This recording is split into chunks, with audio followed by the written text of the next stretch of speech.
오늘 말씀의 제목은요, 목장교회의 8대 생활 수칙이라는 제목입니다. 이제 우리가 이제 목장교회에 대해서 이번 연도부터 이렇게 시작을 출발했는데, 목장교회.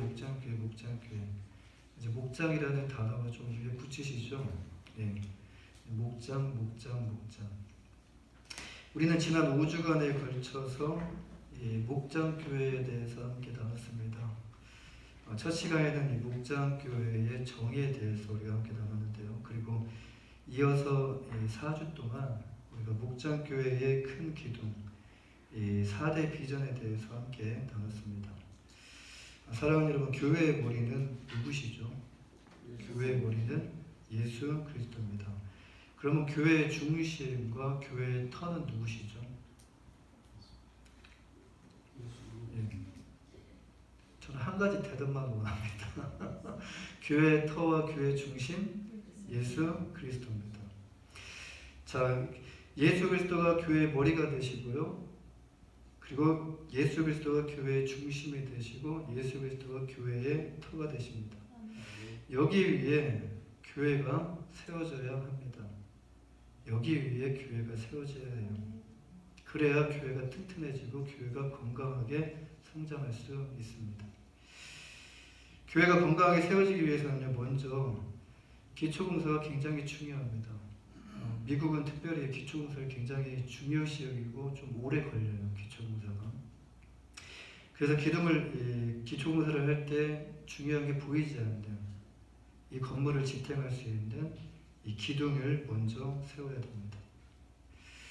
여기서 우리는 목장교회를 받쳐주는 큰 기둥 4가지 비전에 대해서 우리가 함께 나눴는데요. 첫 번째 비전이 팀으로 함께하는 사역에 대한 비전이었습니다. 그렇습니다. 목장교회의 사역은요, 개인이 아닙니다. 팀으로 함께할 때 목장교회가 건강하게 성장할 수 있습니다. 두 번째 비전은요, 제자 삼는 비전이었어요. 제자 삼는 사역에 대한 비전이었습니다. 우리는요, 모두 예수님의 제자가 되어야 되고, 첫 번째, 하나님의 말씀을 들으면서 말씀을 통하여 변화되며 우리가 모두 예수님의 제자가 되어야 되고요. 두 번째는 거기서 마치는 것이 아니라 예수님의 제자를 삼아야 합니다. 세 번째 비전은요, 건강한 교회를 세우는 비전에 대해서 함께 나눴습니다. 건강한 교회가 어떻게 세워지는가? 건강한 교회는 다른 비결이 없습니다.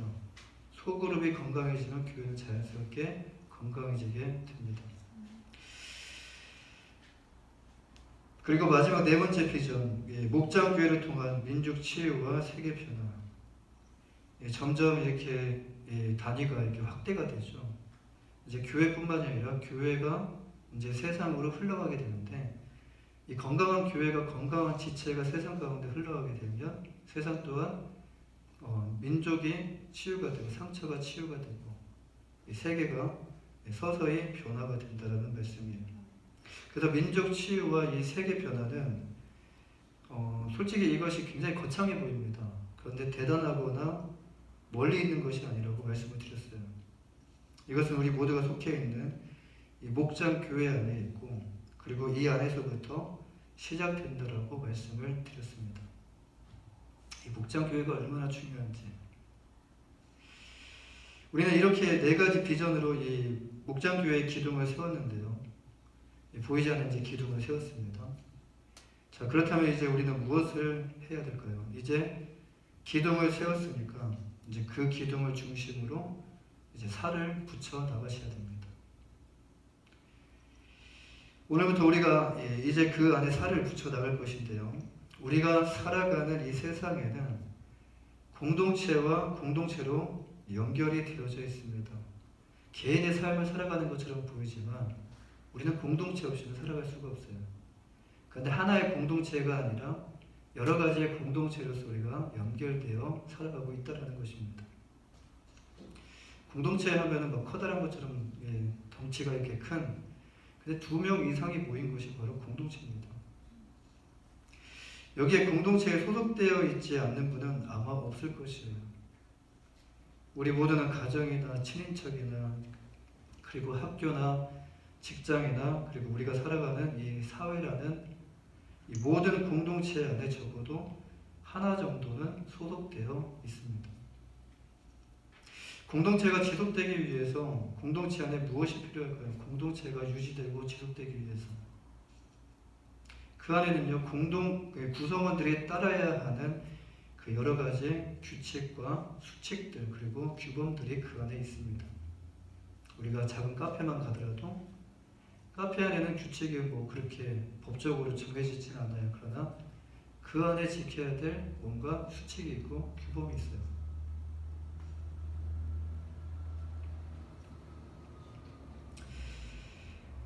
목장교회도 공동체입니다. 2명 이상이 모인 공동체예요. 세상과 다른 영적인 공동체이며 하나님의 말씀을 중심으로 이루어져가는 살아가는 공동체입니다. 우리는 말씀을 토대로 오늘부터 8주 동안 이 목장교회 안에서 함께 지켜야 하는 이 8가지 생활 수칙에 대해서 함께 나누고자 합니다. 이거는 누구만 지키는 것이 아닙니다. 누구만 해당되는 내용이 아니에요. 우리가 정말 예수 그리스도를 믿는다면, 우리가 예수 그리스도를 믿고 그 공동체 안에 소속되어 있다면 우리가 함께 지켜나가야 될 생활 수칙입니다. 이 목장교회는 지켜야 할 8대 생활 수칙 중에 오늘 우리가 함께 나눌 첫 번째 생활 수칙은 바로 서로 사랑입니다. 갈라디아서 말씀의 성령의 열매 중에서 가장 첫 번째로 나오는 게 뭐냐면 사랑이에요. 사랑. 여러분, 사랑에는 능력과 치유하는 힘이 있다는 걸 알고 계십니까? 사랑에는 능력과 치유의 힘이 있다. 1995년도에 10월 어느 날 미국의 매사추세츠 그 주에 있는 한 병원에서 이 여아 쌍둥이가 태어났어요. 그 자매 이름이 그 카이리하고 브리엘 잭슨입니다.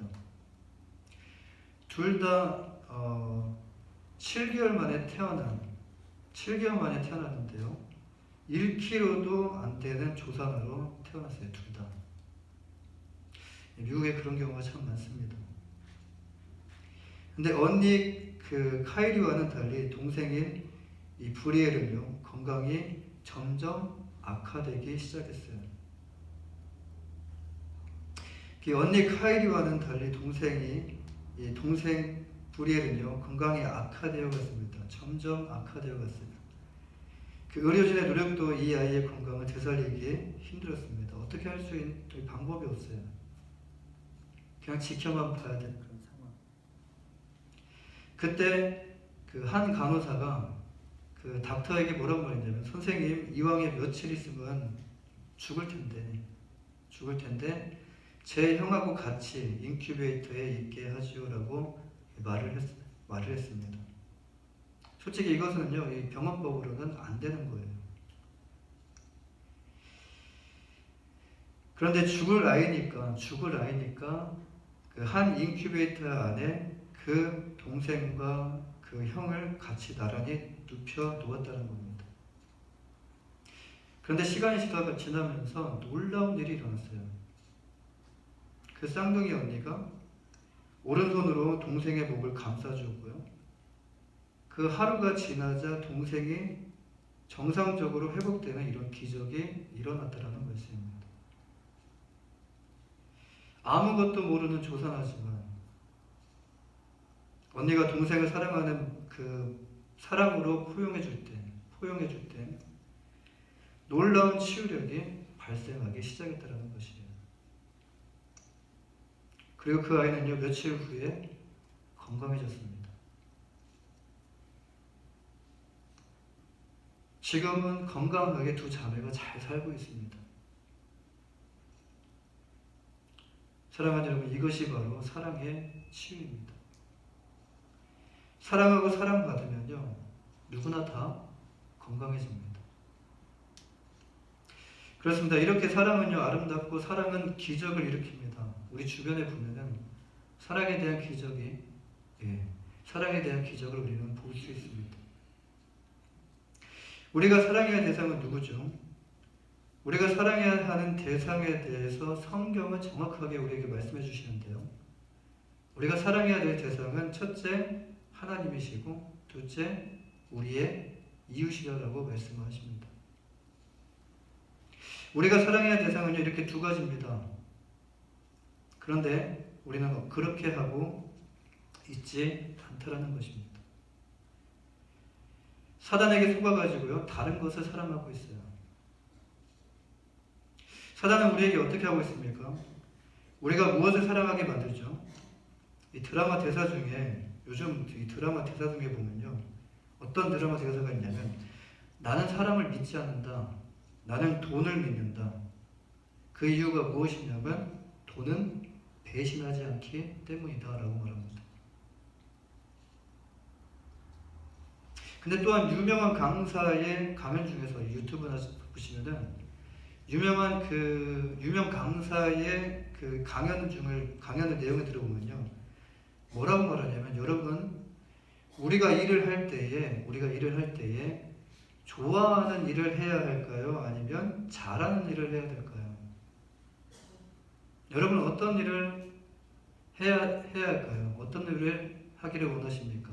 좋아하는 일을 하기를 원하십니까? 잘하는 일을 하기를 원하십니까?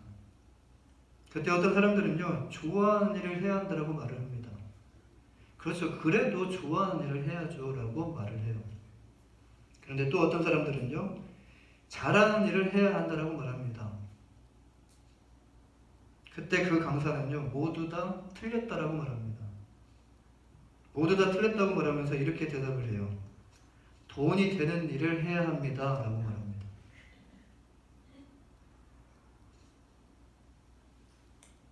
우리가 그렇지 않습니까? 돈이 되는 일을 내가 잘하든 내가 좋아하는 거 상관없이 우선적으로 돈을 벌어야 돼라고 생각하고 돈을 벌지 않으십니까?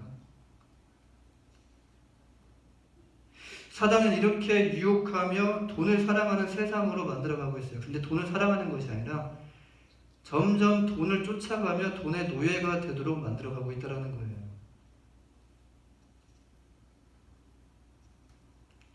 그런데 하나님께서는요, 세상을 이렇게 디자인하지 않으셨어요. 하나님께서 원하시는 사랑해야 할 대상을 서로 사랑하는 세상으로 하나님께서는 디자인하셨다라는 말씀입니다. 오늘 본문을 포함한 요한복음 13장을 보면요, 예수님께서 12제자들과 작별하기 직전 마지막으로 주신 다락방 강화의 한 부분입니다. 여기서 예수님은 12명의 제자들에게 그리스도 안에서의 가장 중요한 생활 수칙인 서로 사랑하라고 말씀하셔요.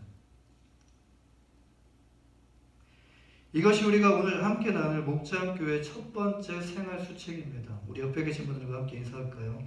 서로 사랑합시다.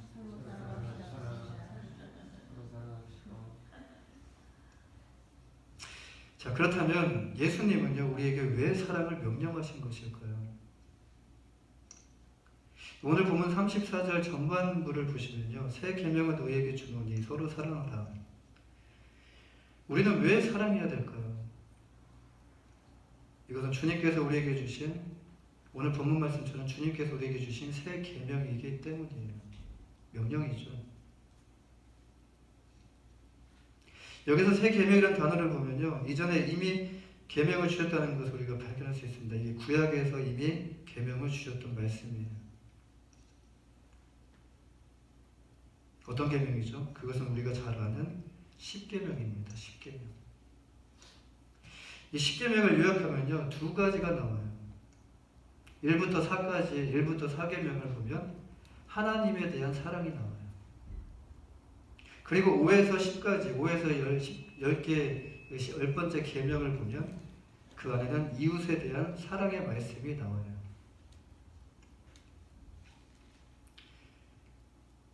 사랑은 주님의 간절한 그 기대고요. 사랑은 주님의 명령입니다. 우리가 서로 사랑하기를 하나님께서는 원하고 계신다는 거예요. 여러분, 사랑은 옵션이 아닙니다. 사랑해도 좋고 사랑 안 해도 좋은 것이 아니에요. 반드시 우리는 사랑해야 됩니다. 왜 그렇죠? 이것이 하나님의 속성이기 때문에, 하나님의 속성이 사랑이기 때문에. 근데 하나님의 속성과 나 무슨 상관이 있습니까? 라고 말씀할 수 있어요. 그런데 이 하나님의 속성이 우리가 하나님의 형상대로 하나님께 창조를 받았기 때문에 그래요. 하나님의 형상이 무엇을 의미합니까? 우리에게 그 사랑을 하나님께서 고스란히 주셨다는 말씀이에요. 예수님은 하나님과 인간의 깨어진 그 사랑의 관계를 회복하시기 위해서 이 땅에, 낮고 천한 이 땅에 육신의 몸을 입고 오셨습니다. 이를 위하여 주님은요, 주님만 혼자 이렇게 사역을 감당하신 것이 아니라 이를 위해서 주님은 12명의 제자를 부르셨고, 그리고 그들 안에서 소그룹 공동체를 구성하셨습니다. 그런데 12명의 예수님의 제자 공동체는요, 온전하지 않았습니다. 사람을 다 모아놓는다고 해서 온전할까요? 우리 아이 셋만 있어도 싸우는데요. 엄마와 아빠는 항상 사랑하라, 사랑하라. 그런데 엄마 아빠도 사랑을 안 하는 것 같아요. 얼마나 부끄러운지. 그런데 이 마음이 하나님의 마음이구나. 사랑하는 걸 원하지 싸우는 걸 누가 원하겠습니까?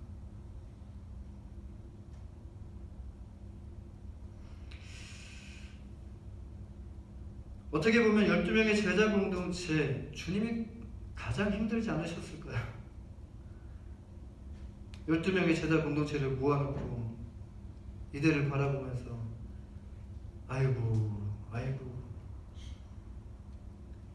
이 사랑의 숙제를 풀어야 하는 사랑의 교실을 만드셨던 거예요.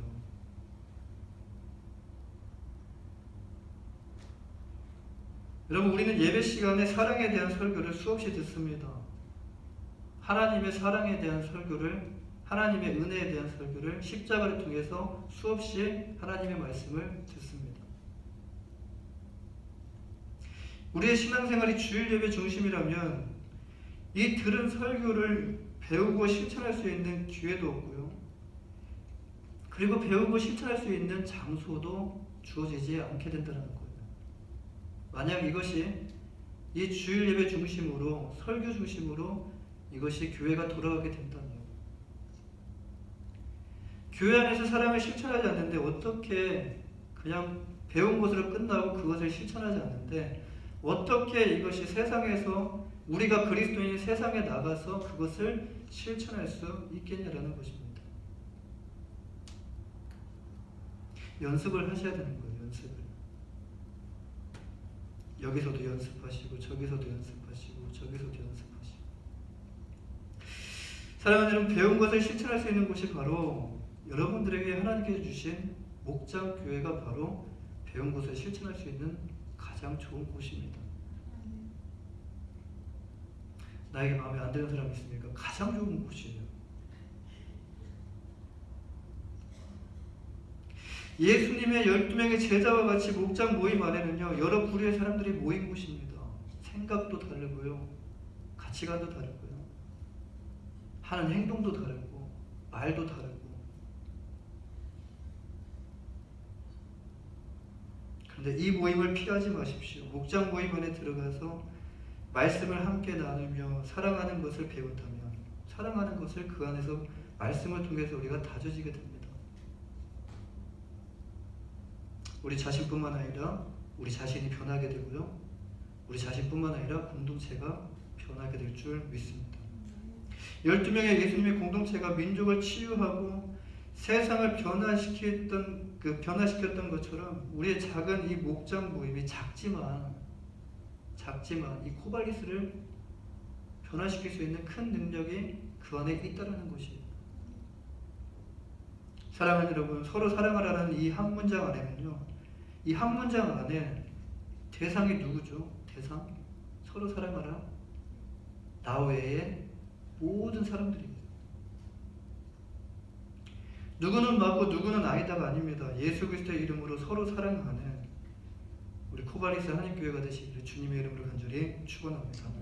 두 번째로 그렇다면 우리는 어떻게 사랑해야 할까요? 어떻게? 자, 사랑해야 합니다. 명령입니다. 그런데 어떻게 사랑해야 될까요? 오늘 본문 34절 후반절 보시면요. 내가 너희를 사랑한 것 같이 너희도 서로 사랑하라라고 말씀합니다. 사랑하는 방법이 참 의외로 간단합니다. 참 쉽습니다. 들어보면 참 쉬워요. 맞아라고 하셔요.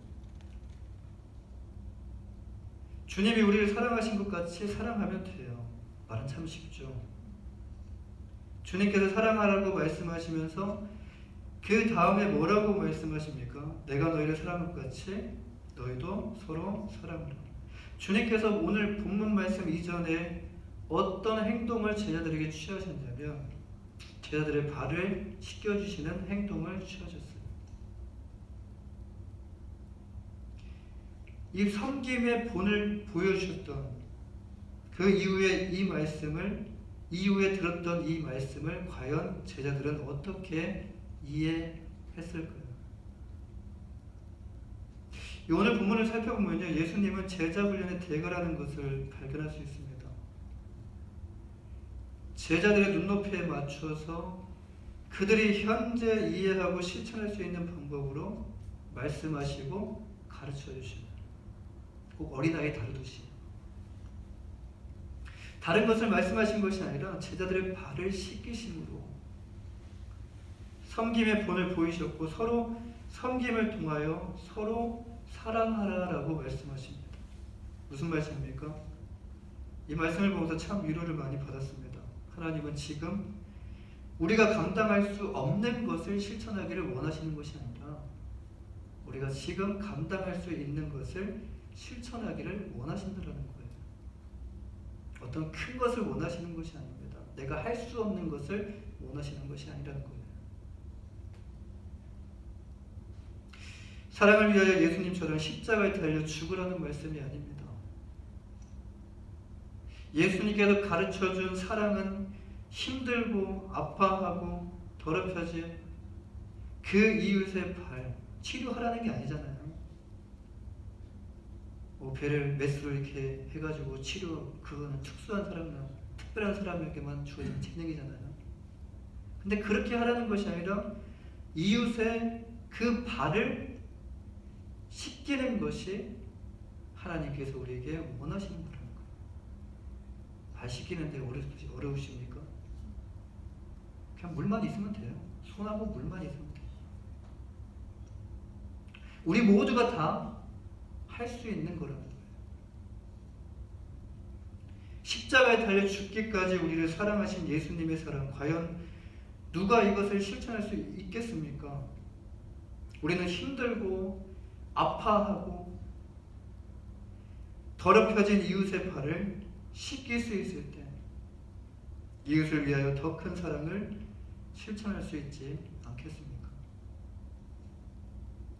큰 사랑이 아닌 작은 사랑부터 우리가 실천하는 우리 교회가 되기를 간절히 바랍니다. 또한 사랑을 실천하기 위하여 또 멀리 가지 마십시오. 사랑을 실천하기 좋은 장소가 여기 있습니다. 우리는 목장 모임 안에서 예수님의 사랑을 얼마든지 실천할 수 있어요. 이 안에서 사랑을 배우며 실천하며 훈련합니다. 사랑을 배우며 실천하며 훈련할 때 누가 가장 유익이 될까요? 나입니다. 이 사랑을 실천하고 훈련할 때 누가 성장하게 되냐면 바로 내 자신이 그리스도의 모습으로 성장하게 된다는 거예요. 이것이 우리의 몸에 배이면요, 우리는 하라고 하지 않아도 자연스럽게 세상에 나가서 예수님께서 명령하셨던 이 사랑을 실천하게 될 것입니다. 이런 말 있죠. 집에서 새는 바가지 밖에서 샌다라는 거예요. 집에서 잘하면 밖에서도 잘해요. 이게 훈련이 되어 있으면 밖에서도 자연스럽게 이 훈련된 것들이 밖에서 자연스럽게 드러나게 된다는 말씀입니다. 이 오늘 본문에서 예수님은요, 밖에 나가서 사랑을 실천하라고 하지 않았습니다. 예수님께서 세우신 12명의 제자 공동체인 이 소그룹 안에서 서로 사랑하라고 말씀을 하셔요. 몇 년 전 한 기독교계 잡지에서 발표한 이 설문조사 결과에 의해서 비기독교인들의, 그러니까 넌 크리스천, 비기독교인들의 눈에 비춰진 기독교인의 모습, 교회에서 어떤지 몰라도 이기적인 경우가 많았다라는 응답, 교회에서는 어떤지 몰라도 이기적인 경우가 많았다라는 이 응답이 31.4%가 비율이 나왔습니다. 이 생활에 성실하기는 하나 생활에 성실합니다. 그러나 인격적으로는 문제가 있었다라는 질문에 응한 사람의 비율은요 22.9%였어요. 그리고 비기독교인들보다 위선적이고 자기중심적으로 보였다라는 이 질문에 18.6%. 이 모범적인 생활 태도와 인격이 느껴져 사귀고 싶었다라는 이 여기에 응답한 사람은요 17.1%에 불과하다는 겁니다. 안타깝지만 이것이 오늘날 교회의 현 주소입니다. 이제 우리가 어떻게 해야 될까요? 하나님의 살아계심과 하나님의 사랑을 우리의 삶을 통해서 여러분 이 세상 가운데 드러내야 되지 않을까요? 먼저 배우고 실천하는 장소, 여기서 이 안을 거치지 않고서는 절대 이것이 이루어지지 않습니다. 먼저 배우고 실천할 수 있는 장소인 목장 모임 안에서부터 예수님의 그 명령인 서로 사랑이 시작되는 우리 코발리스 한인교회가 되기를 주님의 이름 간절히 축원합니다. 마지막으로 우리 그리스도인이 이제 서로 사랑을 실천하게 된다면, 자 우리 모두가 서로 사랑을 실천하게 된다면 어떤 결과가 낳게 될까요? 오늘 본문 35절 말씀 보면요, 이 35절 말씀을 함께 보겠습니다. 35절 시작. 너희가 서로 사랑하면 이로써 모든 사람이 너희가 내 제자인 줄 알리라.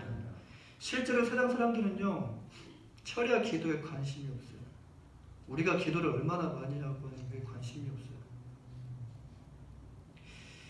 철야 기도를 한다고 해서 우리는 그리스도의 제자로 인정하지 않습니다. 그렇다고 해서 기도를 하지 말라는 말씀은 아니에요.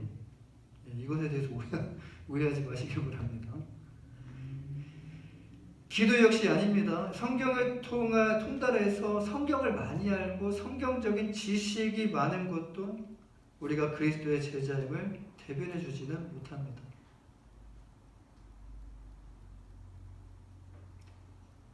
세상 사람들은요 우리가 서로 사랑하는 모습을 보고 싶어 합니다.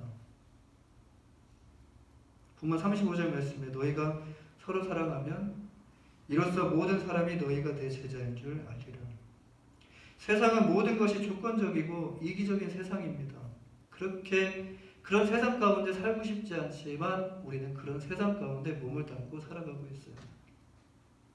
정말 이기적이다, 정말 조건적이다라는 말은 하지만 어쩔 수 없이 우리는 그 안에 몸을 담고 살아가고 있다는 거예요. 그런데 이 안에서 세상은요 여전히 무엇을 갈망하냐면 무조건적이고 이타적인 사랑이 존재하는가에 대한 관심을 갖고 갈망합니다. 그들이 사는 환경과 상황은 다르지만 예나 지금이나 그들의 생각은 동일합니다. 만약 그리스도의 작은 공동체, 이 목장 모임에서 예수님께서 말씀하신 이 서로 사랑을 실천하는 모습을 경험한다면 그들은 우리가 그리스도의 제자라고 말하게 될 것입니다. 이렇게 목장 모임 안에서 예수 그리스도의 사랑을 실천하다 보면요 자연스럽게 그들은 우리가 전하는 그 복음에 마음의 문을 열기 시작할 것이에요. 이런 점에서 이 사랑은 전도의 문을 여는 유일한 열쇠라고 말씀드릴 수 있어요. 왜 전도가 되지 않을까요? 선행되어져야 하는 사랑이 제대로 실천되어지지 않기 때문에 그렇지 않을까요? 초대교회가 1세기의 세상을 바꾼 강력한 이유 중 하나가 무엇이었냐면 바로 그 안에 그리스도의 사랑의 실천이 있었다라는 것입니다. 다른 것을 떠나서 예수 그리스도의 사랑만큼이라도 우리가 교회 안에서 실천하게 된다면 교회를 바라보는 세상의 눈은 달라질 것이에요. 이 사랑을 통해서 우리는 놀라운 변화를 경험하게 될 것입니다. 마지막으로 어느 자파상을 하고 있는 한 사람이 그 동네에 새로 부임해 온 목사님이요, 아주 설교를 잘한다고 상점에 찾아오는 사람들에게 칭찬을 하는 거예요. 그 가게 주인이 찾아오는 손님에게 저 교회 목사님 설교 너무 잘해 라고 칭찬을 하는 거예요. 하루는 어떤 손님이요, 주인에게 지난주에 이 목사님이 어떤 설교를 하셨습니까? 라고 물었어요. 교회를 다니는 줄 알고. 그때 그분이 뭐라고 하시냐면 저는 시간이 없어서 교회 나가 설교를 한 번도 들어본 적이 없습니다. 교회를 나간 적이 없다라는 것이죠. 근데 그 손님이 물어봅니다. 그런데 어떻게 그분이 설교를 잘하는 줄 어떻게 아십니까? 주인이 웃으면서 대답합니다. 그 교회에 다니는 사람들이 그 목사님이 오신 후에 외상값을 잘 갚아요.